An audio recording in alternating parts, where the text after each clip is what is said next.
खापुर गांव में माननीय एमएलसी श्री राम सूरत राज्य भर जी के घर पर आया हूं। एचएमटी न्यूज पर मैं आज इनसे मतलब जो है चाचा जी मेरे चाचा भी लगते हैं, मेरे पड़ोसी रहे हैं, हमेशा मेरे साथ मेरे को आशीर्वाद दिए हैं।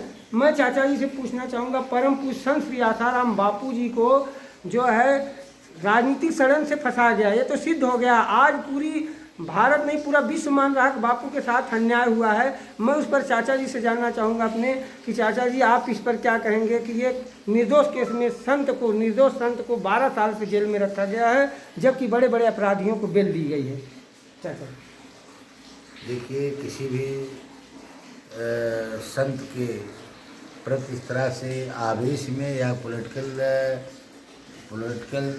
सोच से प्रेरित होकर ऐसा जल्दबाजी हुई है, उनके साथ जो कुछ हुआ है एक तरह से घटना एक साजिश के तहत घटना की गई है। और साधु संतों को हमेशा कष्ट झेलना पड़ा है। जहाँ तक सवाल रहा, कुछ ऐसे विदेशी ताकतें थी, उनका वर्चस्व बढ़ रहा था।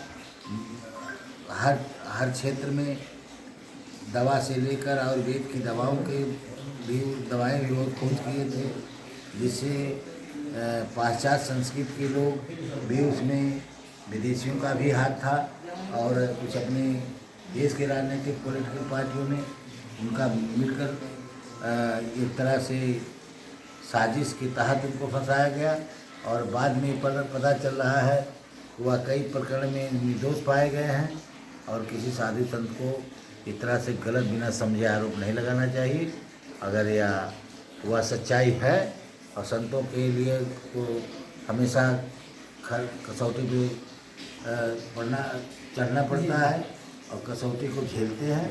और संत आदमी को कलंकित करना और फिर इस तरह से अगर वो निर्दोष पाए जा रहे हैं कि यह बड़ी दुर्भाग्यपूर्ण बात है। इस तरह किसी संत के साथ होगा तो जान लीजिए कि ये समाज में कलंक कहा जाएगा। और इस तरह से लोग संत इसे मैं चाचा जी से एक प्रश्न और है। चाचा जी, आज सनातन बोर्ड की बात हो रही है। माननीय देवकीनंदन ठाकुर जी सनातन बोर्ड की चर्चा करते आए हैं और माननीय मोदी जी भी सनातन के प्रखर प्रहरी हैं। उनके राज्य में अगर संत जेल में हैं, किसी ने फंसाया ठीक है, लेकिन इनको भी मोदी जी को भी इस पर संज्ञान लेते हुए कार्य करना चाहिए। और सनातन बोर्ड पर आप सनातनी बापू रहे हैं, सनातन की सबसे ज़्यादा अगर क्रिश्चियन घर वापसी की हैं तो बापू जी की हैं, इस पर आप थोड़ा प्रकाश डालेंगे। ऐसा है, जहाँ तक सवाल मोदी जी का आप कर रहे हैं, वो संविधान से बढ़कर नहीं है जी। जो संविधान के दायरे में है, कानून से वो बढ़कर नहीं है। अगर बापू जी को कानून में गलत फंसाया गया है, उसकी जांच पड़ताल हो रही है, वो निर्दोष रहे तो निश्चित उनको न्याय मिलेगा, उसमें दो राय नहीं है। और मोदी जी किसी के साथ अन्याय नहीं करते हैं। अगर निर्दोष हैं उनको अवश्य न्याय मिलेगी। और हम लोग भी पहल करेंगे, अगर जब तक कोई ठोस कदम मतलब सरकार की तरफ से तब उठेगा, जब निर्णय कोई पक्ष में आएगा तब उस पर जरूर मदद की जाएगी। और सरकार से भी कहा जाएगा, पहल को भी।